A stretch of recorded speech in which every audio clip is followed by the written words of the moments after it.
Le commencement de l'âge d'or. On appela cela l'âge d'or, une époque où la terre et le ciel semblaient enfin trouver un même souffle, après la déchirure fatale qui avait effacé le règne d'Ouranos. Après le coup de Cronos, le ciel ne pesait plus comme un bouclier lourd sur le dos de la terre, il se retira juste assez, pour que la lumière devienne plus douce, que les vents se fassent plus calmes, et que le mouvement de l'univers ralentisse, comme si le monde avait enfin expiré après une tempête qui durait depuis l'aube des temps. Sous la main de Cronos, les titans commencèrent à façonner un nouvel ordre. Les montagnes montèrent plus haut, les fleuves creusèrent des sillons plus profonds, les plaines s'étendirent comme des tapis prêts à accueillir la vie à venir. Gaïa sentit chaque vibration courir sur son corps, non plus comme les cris d'enfants emprisonnés, mais comme le rythme lent d'un monde qui essaie d'apprendre ce qu'est la paix. Cronos siégeait sur son nouveau trône du ciel, non plus dans la froideur éclatante d'Ouranos, mais dans une puissance forgée par sa propre révolte. Il regardait l'univers à ses pieds, voyait les titans plantés comme des colonnes, maintenant le ciel et la terre à distance, pour qu'ils ne cherchent plus à se déchirer. Dans les premiers jours de l'âge d'or, les récoltes mûrissaient pleinement, et le temps coulait comme du miel qui descend lentement du bord d'un vase, sans hâte, sans rupture. Les premiers êtres ressentaient la régularité du jour et de la nuit, du vent et de la pluie, comme si l'univers avait enfin choisi son propre battement de cœur. Cronos était convaincu d'avoir accompli ce qu'Ouranos n'avait jamais su faire, garder l'équilibre avec ses propres mains, et non par la peur. Il ne cacha pas la terre à la lumière, n'enferma pas les titans dans les ténèbres, mais les laissa marcher dans le monde comme gardiens de ce nouvel ordre. Pourtant, quelque part dans le silence des hauteurs, subsistait encore un écho très lointain du passé. Quand Cronos levait parfois les yeux vers le vide qui avait jadis été le siège d'Ouranos, il sentait naître en lui, l'espace d'un instant, quelque chose qu'il n'osait pas nommer, la conscience que celui qui renverse un trône peut devenir peu à peu l'ombre même qu'il haïssait autrefois. L'âge d'or glissait ainsi dans une lumière paisible, mais sous cet éclat tranquille, l'univers n'oubliait pas la loi qui avait déjà emporté Ouranos. Aucune couronne céleste n'est éternelle. Et au cœur de ces jours les plus sereins, la graine d'un nouvel avertissement commençait en silence à germer pour Cronos. Rhea, mère des dieux. À l'aube de l'âge d'or, lorsque la lumière naissante posa un voile d'or sur les montagnes encore jeunes, une présence douce surgit du souffle tranquille de Gaïa. Elle avançait comme un ruisseau paisible dans le silence, portant la tendresse de la terre et la première tiédeur du vent. Elle s'appelait Rhea. Contrairement à Gaïa, vaste et lourde comme le battement du monde, Rhea apparut comme la part douce qui manquait encore à l'univers. En elle résidait une force discrète, une douceur qui ne tenait pas, mais soutenait, apaisait, et empêchait le rythme de l'existence de se briser. Les titans contemplaient Rhea avec une révérence silencieuse. En cette époque dominée par l'autorité tranchante de Cronos, elle était un ruban de lumière douce parmi des formes colossales, un instant de calme suspendu dans le frémissement de la puissance divine. Cronos, maître de son nouveau trône céleste, trouva en Rhea quelque chose qu'il ne pouvait saisir avec la faucille qui avait autrefois déchiré le ciel. Quelque chose de subtil, mais d'endurant, qui ne pliait ni devant la force, ni devant la peur. Et de cette harmonie étrange, ils devinrent les compagnons de cet âge. Partout où Rhea marchait, l'herbe tendre naissait sous ses pas, les eaux se calmaient, et les vents apprenaient la douceur. Non pas parce qu'elle voulait des miracles, mais parce que sa présence en était un. Rhea serait un jour appelée Mère des dieux, non seulement pour les enfants qu'elle offrirait au monde, mais parce qu'en elle vivait ce qu'aucun autre titan ne possédait. Le pouvoir de préserver la vie. Gaïa donna la création, mais Rhea donna la continuité, le fil qui empêche l'existence de se défaire. Pourtant, tandis que Rhea apportait la paix, Cronos portait en lui quelque chose qu'elle ne voyait pas encore, une ombre imprécise, un fragment de prophétie laissé par l'ancien ciel. Rhea, avec son regard paisible, ne savait pas encore que son chemin serait marqué non seulement par la maternité, mais par un destin. Celui de l'âge de Cronos, et des dieux qui un jour se lèveraient pour transformer l'Olympe. Car derrière la douceur silencieuse de Rhea, une marée avait déjà commencé à se mettre en mouvement. La prophétie de dévoration. Au premier jour de l'âge d'or, alors que le ciel portait encore la tiède lueur de la faucille avec laquelle Cronos avait renversé son père, une ombre glissa lentement dans les hauteurs, pareil à l'écho oublié d'une époque révolue. Ce n'était pas le vent, ni le murmure des montagnes, mais le vestige d'une prophétie, un fragment d'avertissement, détaché de la blessure laissée, lorsque Cronos fit tomber Uranus. Elle disait ceci, celui qui possède le trône des titans sera dévoré par son propre enfant. Cronos, dans l'éclat brûlant de son nouveau règne, entendit cette prophétie comme le bruit d'une pierre qui se fissure. Une fracture infime, mais continue, s'insinuant dans chaque silence du ciel qu'il dominait. Pour Cronos, le pouvoir n'était pas seulement victoire, mais vigilance constante. Contre ce qui n'avait pas encore pris forme. Gaïa le savait, Uranus, dans le calme de sa défaite, le savait. Et l'univers lui-même comprenait, toute hauteur projette l'ombre de sa propre chute. Cronos se tenait au sommet de son monde nouveau, observant ses frères et sœurs titans reconstruire l'ordre. Et pourtant, au fond de son regard, un léger tremblement s'éveillait. Ré, dans sa douceur lumineuse, n'entendait pas ce tremblement. Elle ne voyait que Cronos devenir plus silencieux, plus fermé, comme s'il refusait de montrer la moindre fêlure du destin. Lorsque Ré porta son premier enfant, le ciel des titans brilla d'une clarté inhabituelle. Mais Cronos, au lieu de se réjouir, fit un pas en arrière dans sa propre ombre.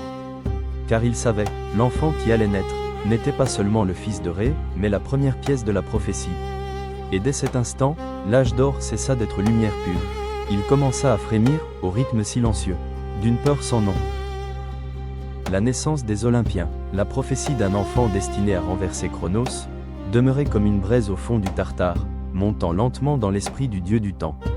Chaque nuit, lorsque Cronos contemplait le monde qu'il gouvernait, une inquiétude sans nom grandissait en lui, s'étendant telle une ombre couvrant le ciel. Rhéa, douce et bienveillante, se tenait à ses côtés, le cœur alourdi de chagrin.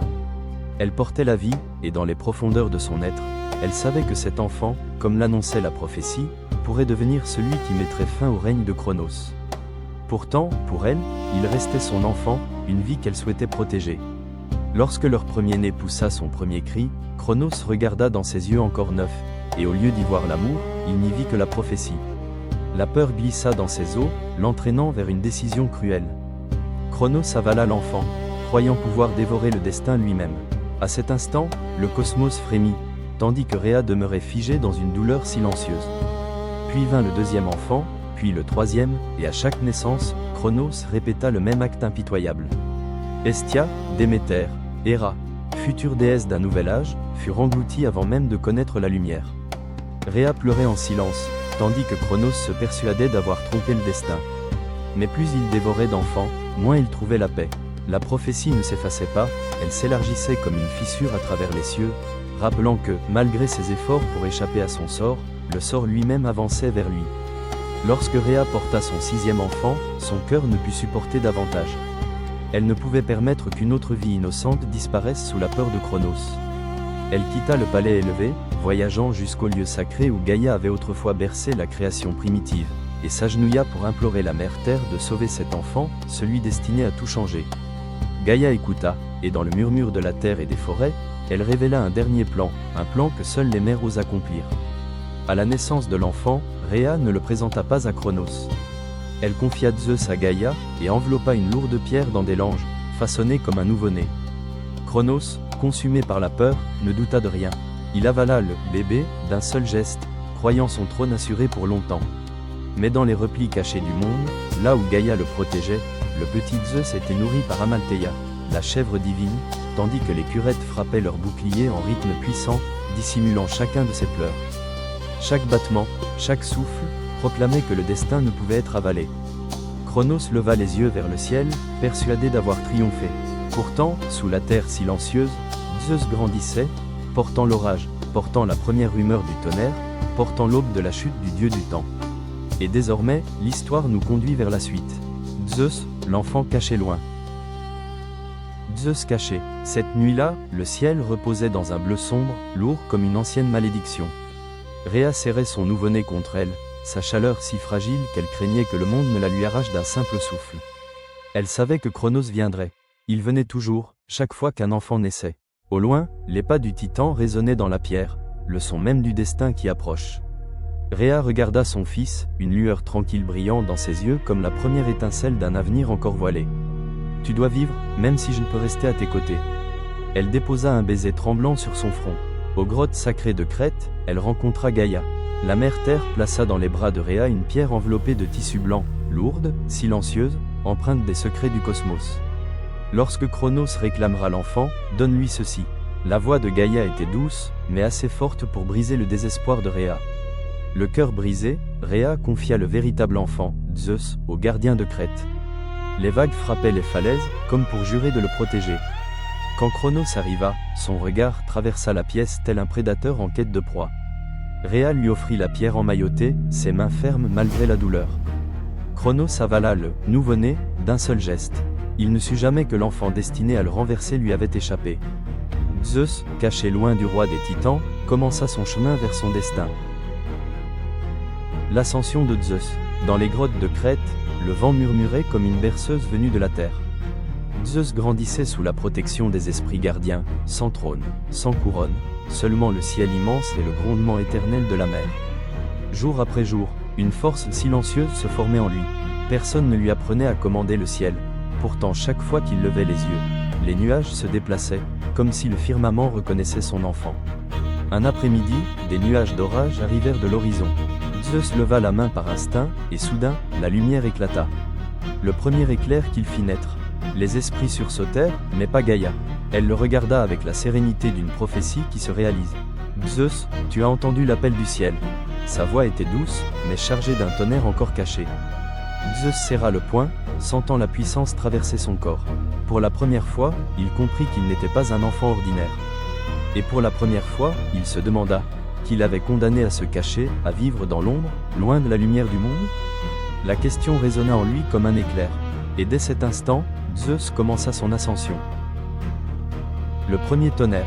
Sur les falaises de Crète, le vent changea de direction comme si le ciel retenait son souffle. Zeus se tenait seul sur la crête rocheuse, regardant l'horizon où les nuages d'orage s'amassaient tels des artères anciennes. Pendant des années, il n'avait senti en lui qu'une petite flamme, discrète, sans nom. Mais aujourd'hui, cette flamme se leva, devenant une force farouche et impossible à contenir. Le ciel s'assombrit, un grondement sourd monta de la terre, vibrant sous les pieds nus de Zeus. Les esprits gardiens l'appelèrent, mais Zeus resta immobile. Il avança sur un rocher saillant, levant les bras, non pour défier le ciel, mais pour lui répondre. Lorsque ses doigts s'ouvrirent, l'air autour de lui se serra. Le monde inspira, puis se figea. Et puis, la lumière déchira le ciel. Le premier éclair jaillit, non des nuages, mais de Zeus lui-même. Le tonnerre résonna à travers les montagnes, comme si son nom était gravé dans le firmament. Les esprits s'agenouillèrent, et Gaïa ferma les yeux dans une reconnaissance solennelle. L'enfant autrefois caché, venait d'invoquer le premier tonnerre du futur roi des dieux. La révolte contre Cronos. L'écho du premier tonnerre de Zeus résonnait encore dans les falaises de Crète, mais son onde s'était déjà propagée bien plus loin. Des sommets de l'Olympe aux abysses du Tartare, chaque titan sentit que quelque chose venait de changer. Cronos leva les yeux vers le ciel, son regard s'assombrit.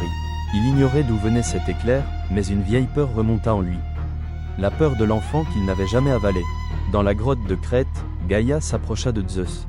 Sa présence était profonde, stable, éternelle. Le moment est venu, Zeus. Tu ne peux plus rester caché. Zeus serra le poing. À travers le vent sifflant, il crut entendre des voix. Celles de ses frères et sœurs englouties, celles du destin l'appelant. Je dois affronter Cronos, n'est-ce pas? Sa voix était douce, mais assurée. Gaïa acquiesça. Pas seulement l'affronter, mais libérer ceux qui l'a dévoré. Cette guerre, personne d'autre ne peut l'entamer sauf toi. Zeus tourna son regard vers l'Olympe. Un éclair fendit le ciel, comme une réponse. Il quitta la grotte, abandonnant les ombres de l'enfance. Les esprits gardiens s'agenouillèrent, le saluant comme un dieu. Depuis les hauteurs de Crète, Zeus leva le bras. Le tonnerre éclata à nouveau, comme le premier battement d'un tambour de révolte. Et à cet instant, la guerre entre les nouveaux dieux et les anciens commença. La révolte contre Cronos venait de s'allumer. La titanomachie partie 1. Le ciel s'assombrit, non par des nuages d'orage, mais sous le poids d'une tension antique recouvrant le monde. Zeus se tenait au sommet de la crête, regardant l'Olympe comme une blessure ouverte. Sous la terre, le Tartare trembla. Les échos des frères et sœurs engloutis résonnaient, lourds comme le destin qu'ils portaient. Gaïa apparut derrière Zeus, silencieuse comme l'ombre d'une montagne. Cette guerre sera longue, Zeus. Pas un jour, mais des années. Elle décidera du futur du ciel, de la terre et de la mer. Zeus acquiesça, les yeux fixés sur l'horizon. Je suis prêt. Gaïa toucha le sol. La roche se fendit, et 3 silhouettes émergèrent. Hadès, Poséidon, et les anciens esprits récemment libérés. Hadès regarda Zeus, accablé mais déterminé. Nous avons attendu ce jour bien trop longtemps. Poséidon leva son trident nouvellement formé, forgé dans la puissance des profondeurs. Le tonnerre, la mer, et l'ombre. Ensemble, nous briserons les titans. Depuis l'Olympe, un cri rugit dans les cieux, Cronos. Il savait désormais que la révolte n'était plus un murmure. Le ciel se fissura lorsque Zeus lança une lance d'éclairs. Poséidon souleva les marées, Hadès ouvrit la porte des ombres pour couper la fuite des titans. Le premier affrontement éclata. Les titans lancèrent des montagnes, déchirant le ciel de leur force primordiale. Zeus répondit par la foudre, Poséidon par la tempête, Hadès par des chaînes d'obscurité. La terre trembla comme prête à se briser, et bien qu'aucun camp ne revendiqua la victoire, tous comprirent une chose.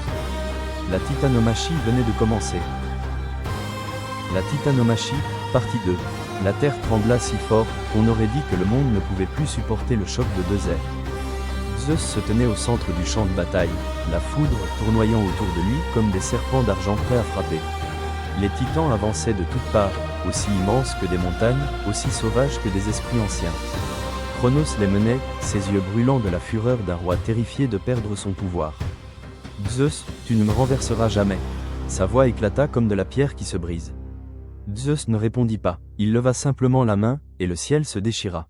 Des profondeurs du Tartare, les cyclopes surgirent, ceux que Cronos avait autrefois enchaînés. Ils s'agenouillèrent devant Zeus, lui offrant les armes du destin. La foudre pour Zeus, le trident pour Poséidon, le casque d'ombre pour Hadès. Quand Zeus saisit la foudre, une lumière éclata comme un second soleil. La guerre reprit de plus belle. Poséidon déchira la terre avec son trident, soulevant des vagues prêtes à engloutir le monde. Hadès glissa dans l'ombre, apparaissant derrière les ennemis tel un cauchemar vivant. Zeus affronta Cronos. La lumière et les ténèbres s'entrechoquèrent, éclatant dans le ciel comme des étoiles brisées. Cronos hurla, lançant son ultime attaque, mais la foudre de Zeus le frappa avant. La lumière envahit tout, aveuglante, infinie. Quand elle se dissipa, Cronos était à genoux, sans force, sans pouvoir, son air, achevé. Zeus avança, non par vengeance, mais par certitude. Il leva les yeux vers un ciel qui s'éclaircissait, puis abattit la foudre sur le sol. L'ère des nouveaux dieux venait de naître.